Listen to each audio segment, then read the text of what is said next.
Dying Light 2 has 4 different archetypes: the high resistance two-handed using tank, the bow using ranger, the parkour expert medic, and the one-handed brawler. But which of these sets is the best and which set is right for you? Well, let's get into it. Let me know in the comments which set you're using and which set you prefer. I'm really interested to see what everyone thinks about the gear sets in Dying Light 2. We'll start off with the medic. Now, the medic role in Dying Light 2 focuses on using parkour attacks and the survivor sensibilities and health regen speed. As a medic, your general role is to use the parkour abilities like dropkick, vault kick, and stomp. The damage of these abilities is all increased by the increase in your parkour damage you get for using this set. Even without any of these bonuses, the damage you get from the parkour attacks is often higher than what you get from a melee weapon, so having the ability to deal a lot of damage with the parkour attacks is really a positive thing. And the dropkick is an AoE stun. It almost hits everything in front of you if they're grouped close together. The downside is you drop to the ground briefly, leaving you open or exposed for an attack, but don't stress, you get extra health regen speed with the medic line. And medic sets tend to have the lowest gear armor value of the 4 sets. However, the trade-off here is the medics often have a lot more passive stats on the gear you get from the medic set. The medic is very versatile, as you can use it with really any weapon types you see fit, because none of them are really getting bonuses from having them, whether it's melee or ranged. It's really the parkour attacks is the focus. Because of this and the health regen benefits, this is one of the better sets for a solo player because it allows you to be versatile in using any weapons you like without specializing in one. You get a lot of health regen. You get to use the parkour attacks and get tons of damage from them. It's just a really good all-around set.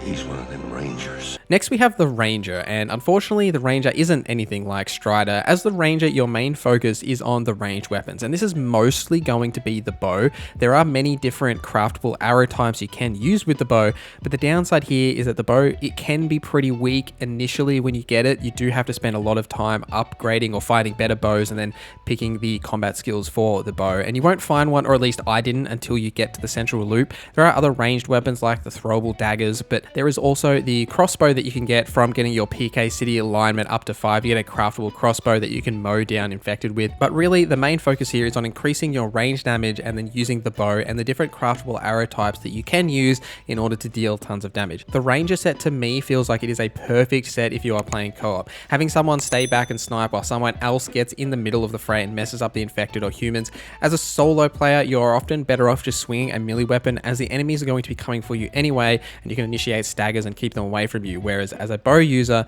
you're really just going to be standing there and throwing arrows at them, and the bow has a slow wind up time.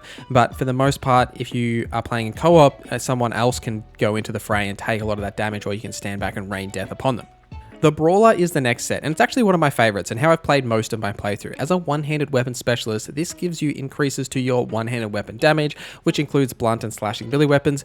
If you're wondering what the difference is between these, slashing weapons can dismember enemies, while blunt weapons has a stagger effect that it can do.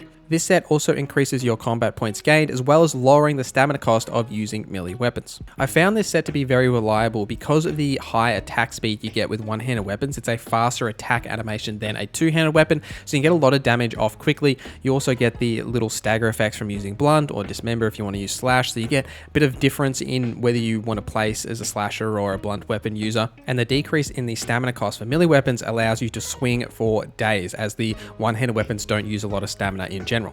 Tank is the next set, and tank sets not only have the highest gear value, but they give you a boost to your two-handed weapon damage, and the same principles here apply for blunt and slashing weapons that the brawler sets do, as well as the stamina and combat points increase. The main difference between these sets is whether it is buffing your two-handed weapons or your one-handed weapons. The two-handed weapons have a much larger arc on their swings, but a slower overall attack speed compared to the one-handed brawler weapons. The benefit here is that you're going to hit multiple targets because of the larger attack radius, but you're just not going to be able to get as many swings off as you could. As a tank with high armor and a big old weapon, you can really just stand in the middle of the fight and swing that weapon around for days. What I've found is that two-handed weapons are great for infected packs, as you can swing through them all at once, you can stagger them, you can knock them back, and you can keep distance and just keep swinging away.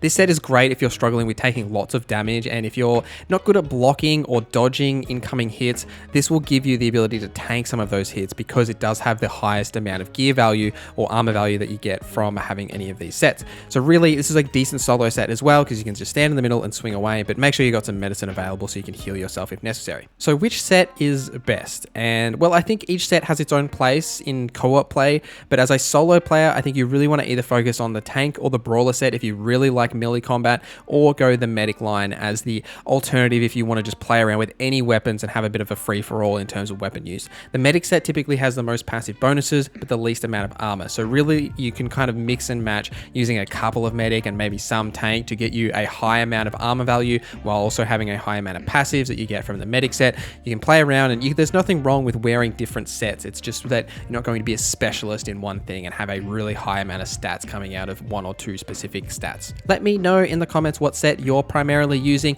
Thank you for watching this video till the end. Thank you to our members for supporting the channel. My name is Norza, and I hope you have a great day.